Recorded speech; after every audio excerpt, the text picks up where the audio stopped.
Баршаңызға сәлем, сіздермен пайдалы кеңестер арнасы. Бананның пайдалы жақтары. Ең алдымен арнама тіркелуді ұмытпаңыз. Банан депрессиямен күресуде көмектеседі. Оның құрамында триптофана заты бар. Бұл триптофанадан қуаныш гормоны, яғни синтезделеді. Бір банан жеп, көңіл-күйді айтарлықтай жақсартуға болады. Банан әлемдегі аллергия тудырмайтын жалғыз жеміс қана. Тіпті жас нәрестелерде де банан ешқандай гиперсезімталдық, яғни аллергия көріністерін бермейді. Сондай-ақ сүйектерді қатайтады. Банан арқасында ағзадағы кальций жиналып тұрады. Қалыпты жағдайда ағзадан кальций сынды пайдалы минералды зәрмен сыртқа шығып кетіп отырады. Ал банан әсерінен кальций жиналып сүйектерді қатайтуға қатысады. Бұл әсіресе кофе ұнататын адамдарға пайдалы. Себебі біле білсеңіз, кофе керісінше ағзадан кальцийдің шығарылуына септігін тигізеді. Ішек микрофлорасын жақсартады. Банан құрамындағы ферменттер арқасында ағзаға тағаммен түскен пайдалы заттар әдеттегіден қарағанда жылдамырақ сіңеді. Сондай-ақ іш қатуы бар адамдар үшін банан өте пайдалы жеміс. Әрдайым банан жеу іш қатудан мықты қорғаныш. Банан асқазандағы изжога секілді жағымсыз жағдайдан құтылуға да бірден-бір себеп. Асқазан жарасы. Банан жегеннен кейін ол асқазан шырышты қабатында қорғаныш қабатын түзеді. Соның әсерінен ондағы қышқылды агрессивті заттар асқазан шырышына зиянын тигізе алмайды. Бұл әсіресе асқазан жарасымен ауыратын адамдар үшін пайдалы. Себебі асқазан әртүрлі бөлімінде орналасқан жараларды жауып, қышқылдан қорғаған сайын оның жазылуы да жылдамырақ жүреді.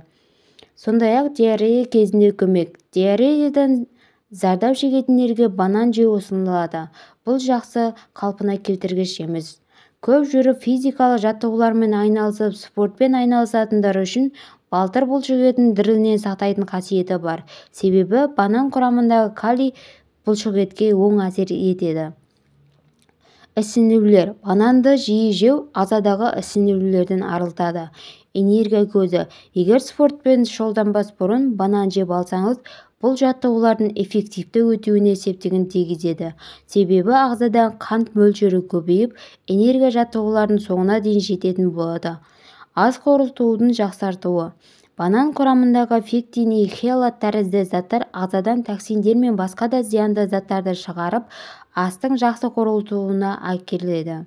Әйелдер үшін де банан өте пайдалы. Банан құрамындағы серотонин және басқа да пайдалы заттар етеккір кезінде оның симптомдарын жеңілдетеді. Сондай-ақ анемия.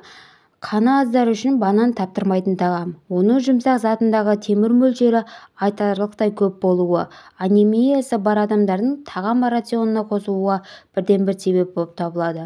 Жүрек ауруы. Банан құрамындағы көп калий қан тамырларының жағдайын жақсартып, инфаркт немесе инсульт пайда болу жиілігін азайтады. Бүйрек. Банан бүйрекке оң әсер көрсете алады.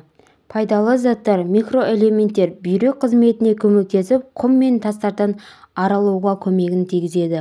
Жүрек айну. Банан жүрек айну немесе жүктілер токсикозы кезінде көмектесетін ғажап тағамдардың бірі. Жәндіктер шаққандағы қышу. Банан қабығы жәндіктер шаққаннан кейін пайда болатын қышуға жақсы көмектеседі. Қабығын ішкі жағынан шаққан жерге біраз уақыт қойып қойса, нәтижесі бірден байқалады. Сондай-ақ ыстықтан қорғаныш. Банан дене температурасын қажет кезде төмендету қабілеті бар. Ол әсіресе күн ыстық кезде немесе қызба кезінде аса пайдалы. Сондай-ақ шылым шегуді қою.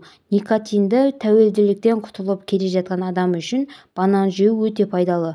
Көп мөлшердегі дәрумендер, калий, магний ағзадағы қалып қойған никотинді шығарып, темекісіз өмір сүруге, жылдам үйренуге алып келеді. Ақыл ой қызметін жақсартады.